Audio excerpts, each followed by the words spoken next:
আপনারা শুনছেন পরশুরাম রচিত গড্ডলিকা, দ্বিতীয় গল্প চিকিৎসা সংকট।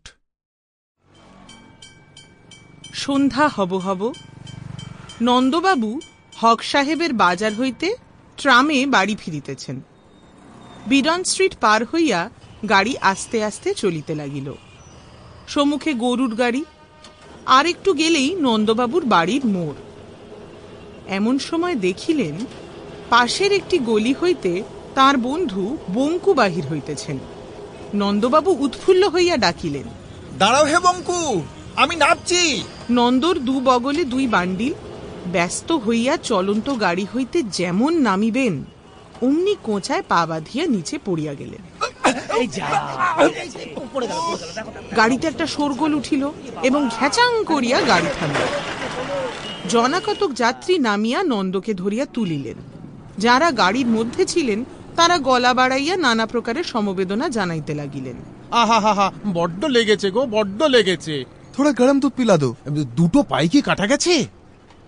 একজন সিদ্ধান্ত করিল মৃগী, আরেকজন বলিল ভিড়মি, কেউ বলিল মাতাল, কেউ বলিল বাঙাল, কেউ বলিল পাড়া গিয়ে ভূত।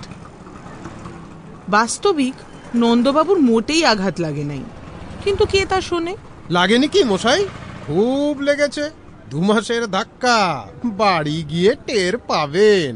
নন্দ বারবার করজোরে নিবেদন করিলেন যে প্রকৃতই কিছুমাত্র চোট লাগে নাই। একজন বৃদ্ধ ভদ্রলোক বলিলেন, আরে মূল্য ভালো করলে মন্দ হয়। স্পষ্ট দেখলুম লেগেছে, তবু বলে লাগেনি। এমন সময় বঙ্কুবাবু আসিয়া পড়ায় নন্দবাবু পরিত্রাণ পাইলেন। মনক্ষুণ্ণ যাত্রীগণ সহ ট্রাম গাড়িও ছাড়িয়া গেল। বঙ্কু বলিলেন, মাথাটা হঠাৎ ঘুরে গিয়েছিল আর কি। যা হোক, বাড়ির পথটুকু আর হেঁটে গিয়ে কাজ নেই। এই রিকশো! রিকশো নন্দবাবুকে আস্তে আস্তে লইয়া গেল। বঙ্কু পিছনে হাঁটিয়া চলিলেন। নন্দবাবুর বয়স 40, শ্যামবর্ণ, বেঁটে গোলগাল চেহারা।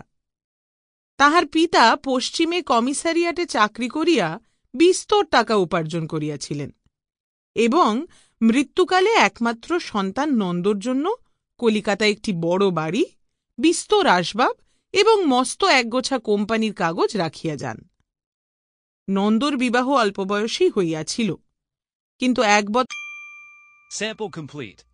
Ready to continue?